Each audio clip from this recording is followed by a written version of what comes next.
McDonald with the Alliance Française, and today I will be reading Chapter 5 of Bonjour Tristesse by Françoise Sagan. And then one day things came to a head. One morning my father decided that we were going to spend the evening in Cannes, gaming and dancing.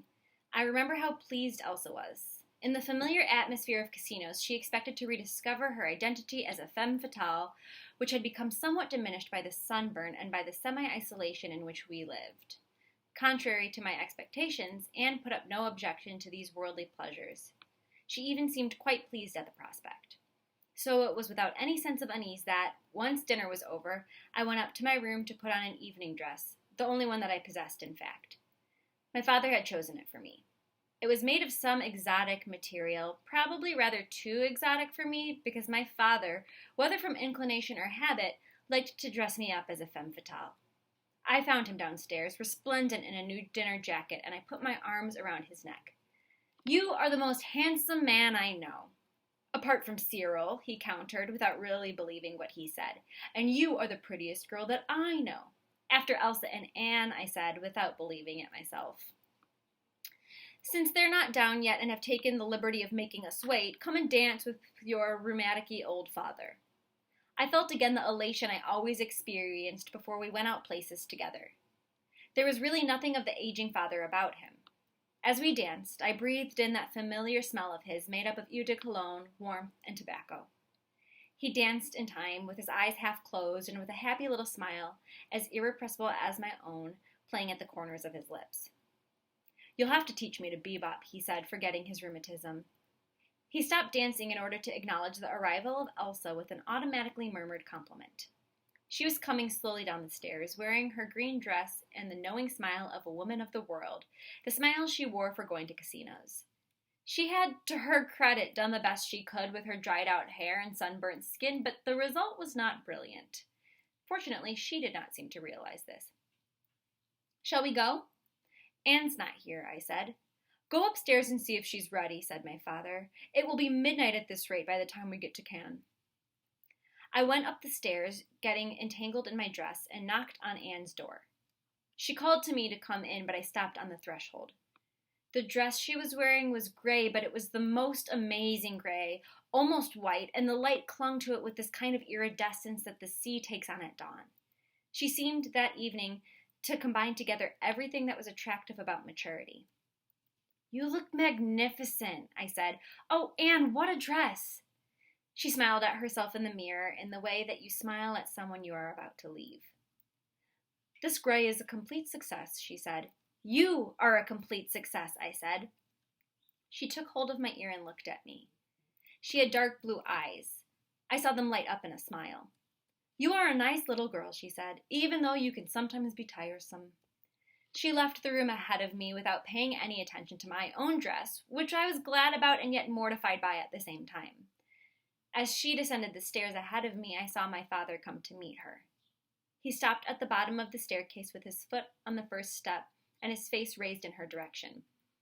Elsa, too, was watching her come downstairs. I recall the scene exactly. Immediately in front of me I was looking at Anne's golden neck and perfect shoulders. A little lower down stood my father with a dazzled expression on his face and with his hand outstretched. And already fading into the distance was the silhouette of Elsa. "Anne," said my father, "you are amazing." She smiled at him briefly and picked up her coat. "We'll meet up once we're there," she said. "Cecile, are you coming with me?" She let me drive. The road at night was so beautiful that I drove slowly. Anne did not speak. She did not even seem to notice the trumpets blaring away on the radio.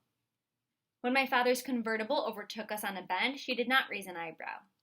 I felt that I was already a mere onlooker to a performance in which I could no longer play any part. At the casino, thanks to my father's maneuverings, we soon got split up. I found myself at the bar with Elsa and someone she knew, a tipsy South American. He was involved in theater, and, in spite of being in a state of inebriation, was still interesting for the passion he brought to it. I spent nearly an hour with him, most agreeably, but Elsa was bored.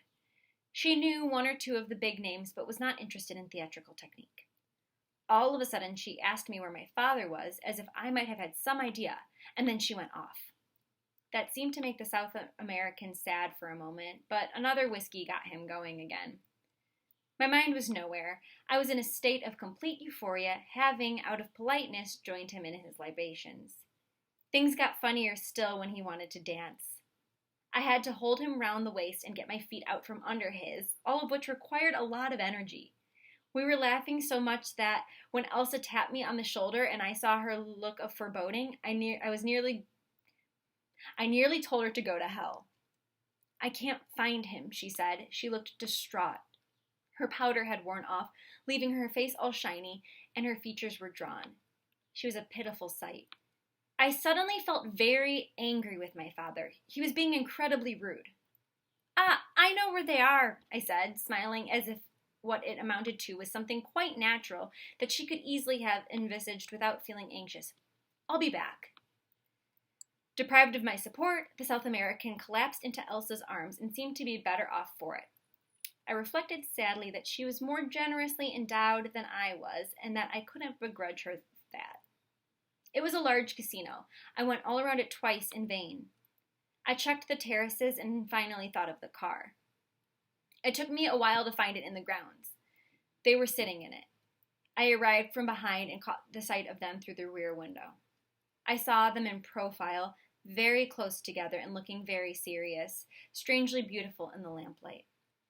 They were facing each other, and they must have been speaking in low voices because I saw their lips moving. I wanted to make myself scarce, but the thought of Elsa made me open the car door. My father had his hand on Anne's arm. They barely looked at me. "Are you enjoying yourselves?" I asked politely.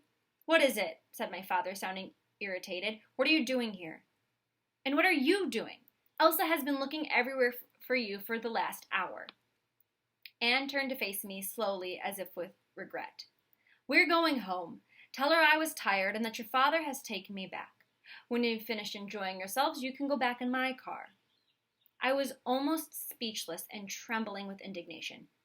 "When we've finished enjoying ourselves? But you don't realize. It's disgusting." "What is disgusting?" asked my father in astonishment. "You take a red-headed girl to the seaside, to sun that she can't cope with, and then when she's all peeling, you abandon her. It's too easy. And what am I supposed to say to Elsa?" Anne had turned back towards him wearily. He was smiling at her and wasn't listening.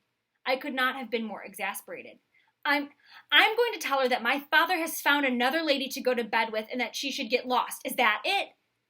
The exclamation my father gave and the slap I got from Anne were simultaneous. I hastily withdrew my head. She had hurt me.